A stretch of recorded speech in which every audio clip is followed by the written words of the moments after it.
नमो नमः. मी नूतन सरनाईक. मी 2000 साली भक्तीत आले म्हणजे माझी दादाजींची भेट झाली. माझी दादाजींची भेट अशी समोरासमोर नाही झाली, फोनवरूनच मी दादाजी मला भेटले. तेव्हा दादाजींनी मला स्तोत्राची महती सांगितली की स्तोत्र वाचल्याने काय काय होतं. त्यावेळेला मला पाईल्सचा प्रचंड प्रमाणात भयानक असा त्रास सुरू होत होता आणि डॉक्टरने मला सांगितलं होतं की ऑपरेशन करायला हवं. तेव्हा मी दादाजींना म्हणाले की माझा तुम्ही मला जो त्रास होतोय तो मला दूर करा पहिला. तर दादाजींनी मला कशेळी गावाला जायला सांगितलं. मी कशेळी गावाला गेले आहे. आणखीन रस्ता चुकले, वाटेत खूप अडथळे आले त्या दिवशी आणि ज्या दिवशी जायला सांगितलं त्याच दिवशी मी गेले. त्याच दिवशी दादाजी डोंबिवलीला एका ठिकाणी आरतीसाठी येणार होते. त्यांनी सांगितलं तू कशेळीवरून जाऊन आल्यानंतर आरतीला ये.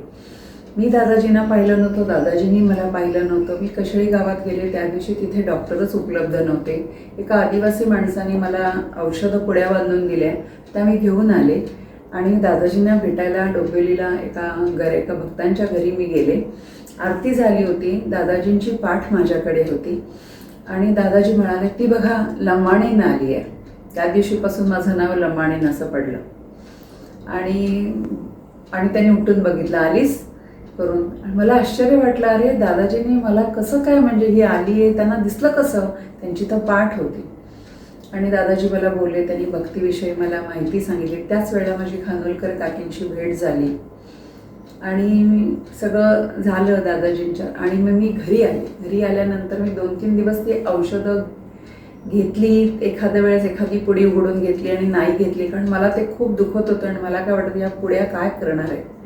आणि ते पुड्याला काही मी हातच लावला नाही. आणि खरं सांगू, 1-2-3 दिवसांनी मला फरक पडायला लागला आणि तिसऱ्या दिवशी पूर्णतःही मला दुखणं बंद झालं. ते आज तागायतपर्यंत मला पाईल्सचं दुखणं कधीही झालं नाही.